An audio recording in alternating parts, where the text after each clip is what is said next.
Good day and welcome back to another Dbz Dokkan Metal video. In this video we're going to be previewing the Goku unit, and we're going to be previewing the Demon King Piccolo and the Krillin and the Tien, and looking at all the animations for the upcoming Golden Week. So let's take a look at Showdown for the World's Strongest Goku.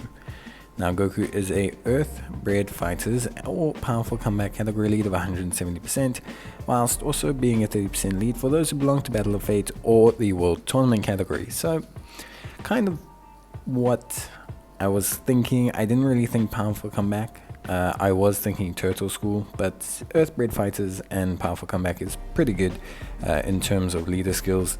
Covering for World Tournaments, okay. Lots of Master Roshis, Krillins, Yamchas, etc. within there, and Battle of Fate as well, also relatively okay. In terms of his passive, he activates the entrance animation upon entry once only, guards all attacks for 1 turn from the start of turn, has Ki +2 and attack and defense of 101% for 5 turns from the start of turn. He has Ki +3 and attack and defense of 150%, plus an additional attack and defense of 10% with each attack received. His attacks will be effective against all types when facing only one enemy, with a high chance of nullifying Ki Blast supers directed at the character.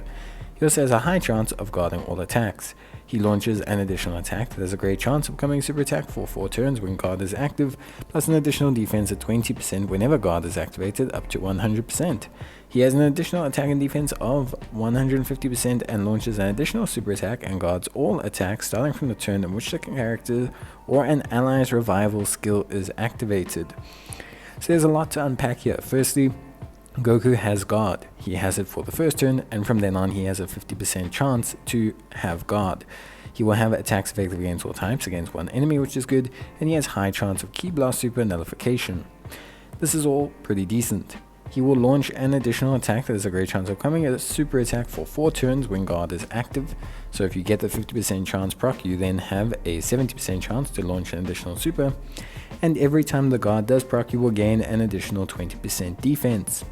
Now, of course, if you activate his revival skill or an ally's, he will just have permanent guard and get double his stats. So overall, really good unit. He looks really solid. I like him a lot. Revival skill means that him not having permanent guard in his base form is not the end of the world, and the fact that it activates when a ally's revival skill activates is really top notch.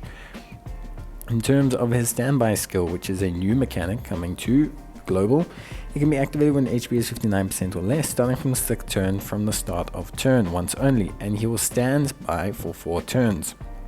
Goku has All in the Family, World Tournament, Saiyan Lineage, Infighter, The Incredible Adventure, Guidance to the Dragon Balls, and Fierce Battle as his link set.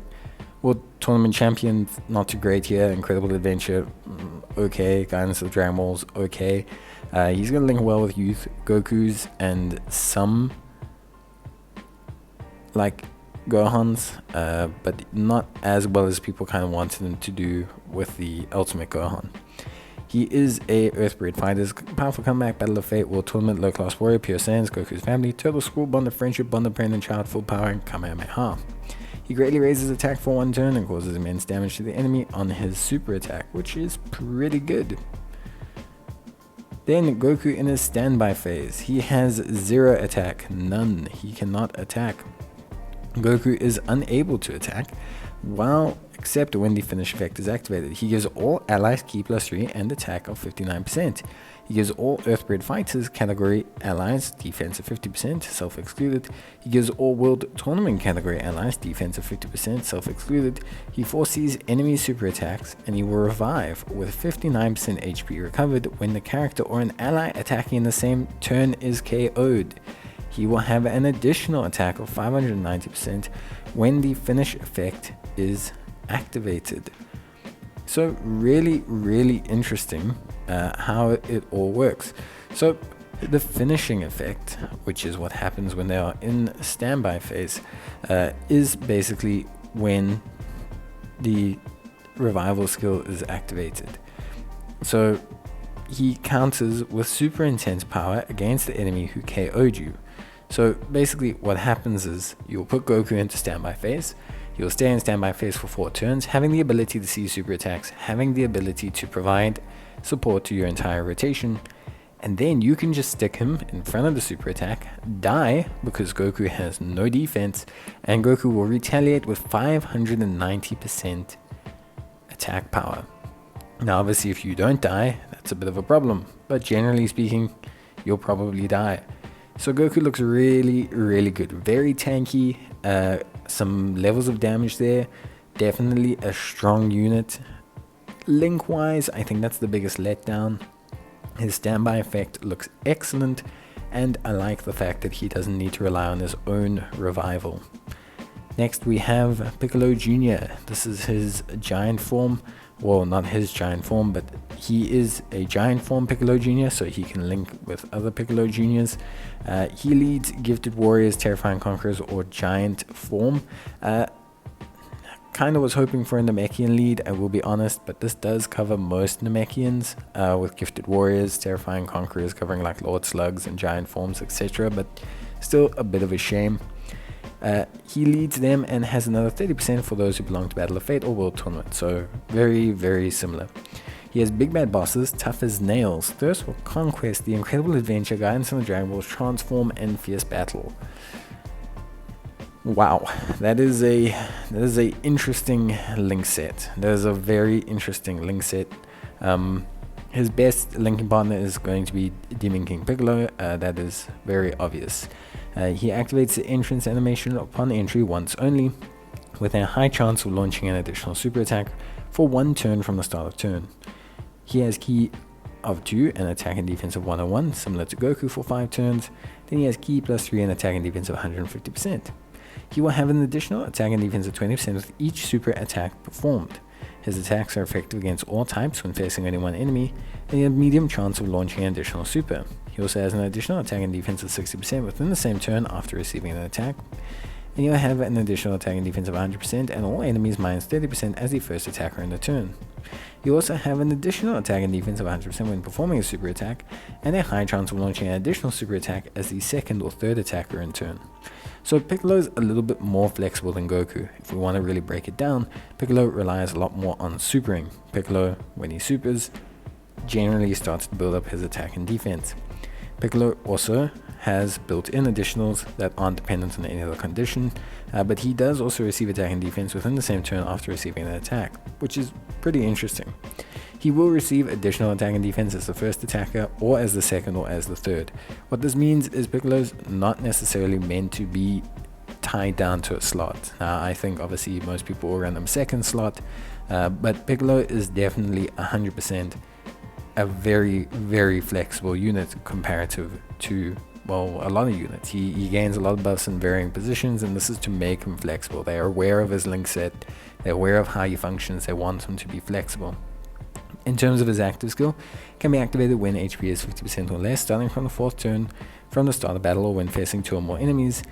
Massively raises attack temporarily and causes mega colossal damage to all enemies, and disables an action of every enemy once within the turn. So that's a AoE interrupt. It's very, very good. He doesn't have guaranteed crits on that, which is a bit of a shame, but because of the way his build is, the way he has built-in additionals, you can go full crit on him. He raises attack and defense for 1 turn, which is nice. And yeah, in general, he looks solid, I would say. High chance of stunning, also very nice. He has a giant form, which can be activated when, or turns into a giant form when HP is 60% or less, so that's also very good. And in his giant form, he also looks really solid. He has attack, or raises his attack temporarily, and then he has Ki plus 3, attacks effective against all types, and a high chance of performing a critical hit. Very simple, full additional build, plus 3 Ki, nothing too major here. Overall, he's a very, very solid unit. I think Piccolo looks really good, and I like him. I like his build. I like everything they got there. He's a bit more flexible. I don't think people will be as excited for him as they are for Goku, but Piccolo will be the one that surprises you. Generally speaking, Piccolo is going to do a lot of damage. I also have a feeling they're going to easy a Demon King Piccolo to be a first tank slot. You will see interesting things happen here.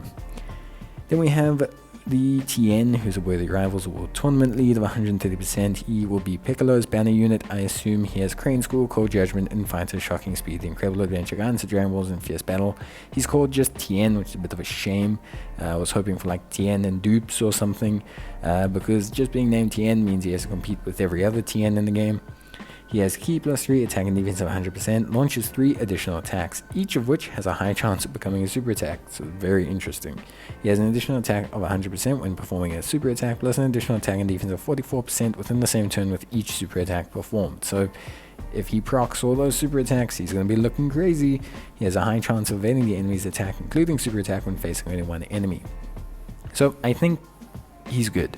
Obviously, to be honest with you, whenever a unit has these type of things where they have 3 super attacks basically, and those 3 super attacks can proc attack and defense of 44%, 44%, 44%, generally you end up to have a very good unit. His link set is okay. He raises attack and defense for 1 turn with a medium chance of stunning. He's going to be a good unit. I don't think he's going to be spectacular. He's not a first slot tank or anything, which people generally like their general banner unit to be. He's not a support either, but he's a solid damage dealer. His biggest issue is link set, where he fits in on a team, I'm not too certain. And then we have Krillin, who is the Kamehameha or World Tournament category lead of Ki +3, HP attack and defense of 130%. He has attack and defense of 150%, plus an additional attack and defense of 100% when performing a super attack. He is a support for World Tournament category, which is great, and he has an additional attack and defense of 100%, high chance of performing a crit for 4 turns after receiving an attack. He reduces damage received by 20%, plus an additional damage reduction of 20% before attacking, plus an additional damage reduction of 20% when facing only one enemy. So now Krillin is going to be the banner unit everyone loves.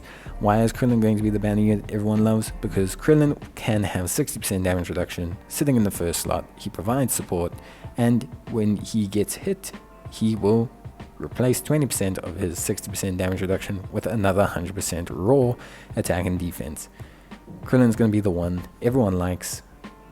It's just the way it is. He's support, he's got tankiness, he's got abilities that kind of suit the team. He really fleshes out the category, he gives it synergy. He's going to be really good. He raises attack for 1 turn and causes damage to the enemy whilst lowering their attack. We're going to now take a look at the animations and just provide some mild commentary about them. And that's it, but let me know what you guys think about the units. We'll take a look at the animations now. So in terms of animation, I think both Goku and Piccolo are exceptional. To focus on Goku, I think they did a really good job of balancing the physical attacks alongside the ki blasts. Goku and Piccolo's fight originally in the series was quite physical. It was quite hand to hand for large portions of the fight, and a lot of Goku's good scenes come from there. So being able to kind of control that a bit better, being able to pull out scenes from there that are good in terms of working in Dokkan, I think they did pretty well. Personally, I think they did an exceptional job. Obviously they could have done better, but I think in this case they're like a 99 out of 100. I think there's very, very little bad kind of animation work here. I think all of it is exceptional. I think it all looks great. I think it looks like it's pulled from the show scene by scene. I think the color saturation, they did fantastically. This almost looks better than the anime because of the fact that it's slightly more modern and it's revamped artwork. It looks really, really good, and it's going to look great at 2x speed as well, which is obviously fantastic. I think every aspect of Goku's animations is good. Voice acting good. Obviously they went with Sean Schemmel as they usually do. Vegeta, well, there you go. Piccolo, Christopher Sabat, they've obviously pulled the same lines. Piccolo looks great. Giant form, really, really smooth, super nice. Entrance animation, a bit okay. It's not something too crazy for me. Overall, I mean, I'm not too phased whether it occurs or not. Piccolo himself, obviously, I think animations are done really nicely. What's cool is obviously in DB, or the end of DB, there really wasn't like a large range of ki blasts. Attacks were a bit different looking. Piccolo's got kind of these like fire-based attacks. He's got that breath attack. He's got a lot going on. So I think overall it's good stuff, and it looks good, at least from my perspective. So Piccolo's animations, super smooth, look good, function great, and yeah, I'm really, I want to say, quite impressed with his overall capabilities. Of course, I think when you look at Piccolo as a unit, I think he is probably the more interesting out of the two in his design. But I think every aspect of his kit and his animations looks good. The general banner units, I think they did the animations well. It's always difficult with general banner units to know how intensely you have to go. I think Krillin's Kamehameha looks good. It'll look really nice at 2x speed as well. And I think Tien, they did well to capture this moment. Obviously, it's always difficult when he's not a main unit. But I think overall they did well to capture all the animations. And yeah, let me know what you think. See you next time. Bye.